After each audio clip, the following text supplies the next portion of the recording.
Have you ever caught yourself saying something about your partner to a friend or relative and then wondering afterwards, I wonder if that was okay that I said that about them? You know, this happens a lot with couples, and the reason it happens is because most couples don't really sit down and formally say, how much of us are we willing to share with other people? But this is very important because it involves your boundaries that you establish between each other. Today on Reaction Reset, we're going to talk about the topics you should not share with other people, the topics that you should keep private between the two of you unless you talk about it and decide it's something you can share.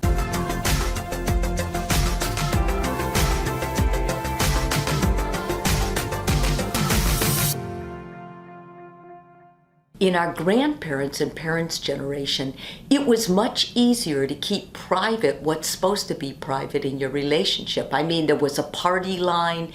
Basically, anything you shared, you usually shared together or it was face to face. But now, with social media and couples oversharing things on Facebook, Twitter, texting, there's so many different ways information can come in, and many times couples get too familiar with the information and they share things that should be private. So today it's very important. We're going to go through 6 things that you should keep private in your relationship. The first topic you should keep private is any argument you're having between the two of you.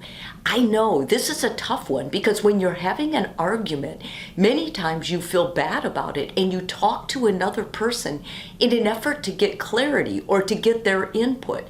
But what you don't understand is when you share that, you oftentimes, if you're feeling hurt, you're going to set up the conversation to make your partner look like the bad guy.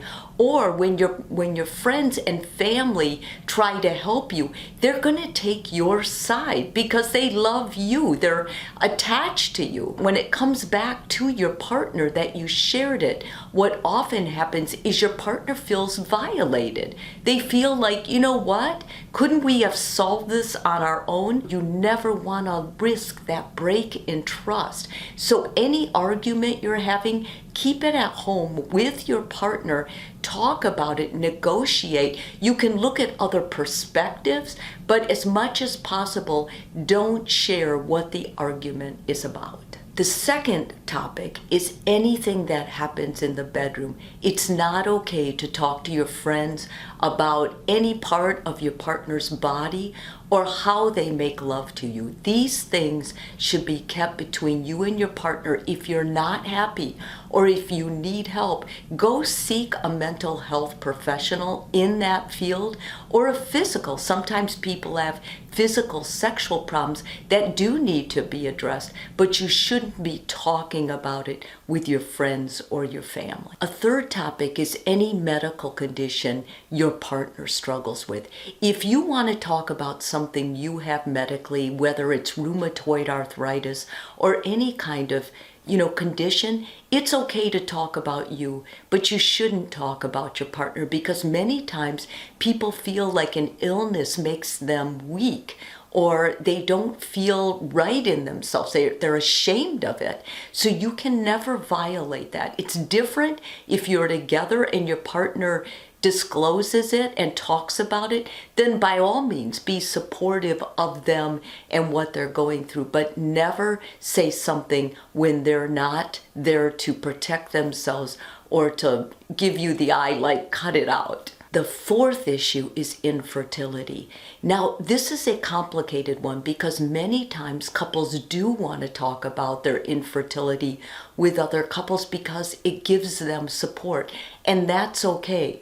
If it's you yourself who have infertility problems, by all means, share it with your friends if you feel comfortable. However, I caution you, if it's your partner who has something, it is not a good thing to talk about your partner's condition when you're out with your friends unless they tell you that they're okay with it or unless they're with you and they bring it up.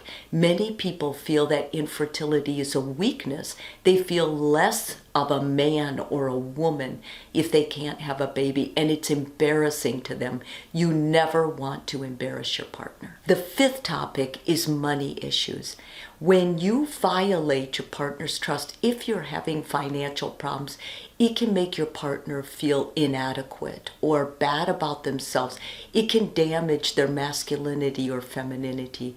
Even if you're doing really well with finances, if you talk about it with your friends or family, they often can misconstrue it that you're boasting about it. It usually does nothing but damage when you talk about it in front of your friends. So keep that topic to yourselves. And my last topic to keep private is your partner's appearance. If there's something you don't like about your partner's appearance, whether it's weight or the way they look or their posture, talk to your partner about it. Make a plan with them and join the plan. You can always get more fit. You can always exercise more, eat better. When you share that kind of thing, you violate trust because it's embarrassing and it may make a person feel shameful. Keep these issues to yourself. As a psychotherapist, I believe the most important part of a relationship is the trust you hold in each other. If your partner trusts you enough with their perceived flaws or inadequacies, then do not share them. Respect that trust and be grateful. Remember, change your reaction, change your world.